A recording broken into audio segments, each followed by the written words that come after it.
बिस्मिल्लाहिर्रहमानिर्रहीम। अस्सलाम वालेकुम माय यूट्यूब फैमिली। आज हम मकई की रोटी बनाने जा रहे हैं, वो भी आटा गूंदे बगैर। हम आटा घोल के रोटी बनाएंगे।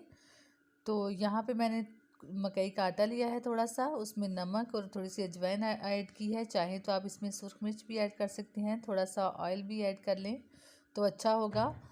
आप इसे दूध के साथ भी गूंद सकते हैं और पानी के साथ भी। मैं इसे पानी के साथ मिक्स करूँगी और इसका पतला सा बैटर तैयार करूँगी, क्योंकि हमने इसको गूंदना नहीं है। इसी बैटर को तवे पे फैला के हमने रोटी बनानी है। यहाँ पे तवे पे थोड़ा सा ऑयल ग्रीस कर रही हूँ। ऑयल ग्रीस करने से ये होगा कि हमारी जो रोटी है वो नीचे चिपकेगी नहीं और अच्छे से इजीली जो है हम उसकी पलट सकेंगे इसको। यहाँ तवे पे मैंने ऑयल ग्रीस किया है और जो मैंने मकई का जो बैटर जो तैयार किया है वो अब इस तवे पे डालूँगी मैं। तो मैंने काफ़ी पतला सा इसका बैटर तैयार किया था, आप गाढ़ा भी तैयार कर सकते हैं। तो देखें जी, ये हमारी ज़बरदस्त सी रोटी बन के तैयार हो जाएगी मकई की। और मकई की रोटी को साग के साथ खाएं तो सर्दियों में बहुत ही मज़ा आता है, बहुत मज़ेदार बनती है।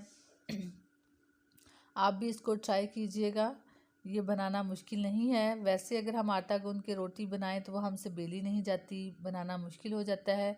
लेकिन इस तरह से आटे को घोल के बनाने से ये इजी हो जाती है और कोई भी बना सकता है इसको। ये बहुत इजी मेथड है, इसमें हमें कोई मुश्किल पेश नहीं आती है। तो देखें जी, यहाँ पे हमने फ्लेम बिल्कुल स्लो रखना है। स्लो फ्लेम पे हमने अपनी रोटी को बनाना है। तो हल्का सा ऑयल अगर आप लगाना चाहें तो लगा सकते हैं, नहीं तो आप सिर्फ तवे पे ऑयल ग्रीस करें। देखिए जी, यहाँ पे मेरी रोटी बन के रेडी हो गई है, जो बहुत ही प्यारी बनी है। यहाँ पे मैंने सारी रोटियाँ तैयार कर ली हैं और सरसों के साग के साथ हम इसे खाएंगे। ये बहुत ही ज़बरदस्त बनी।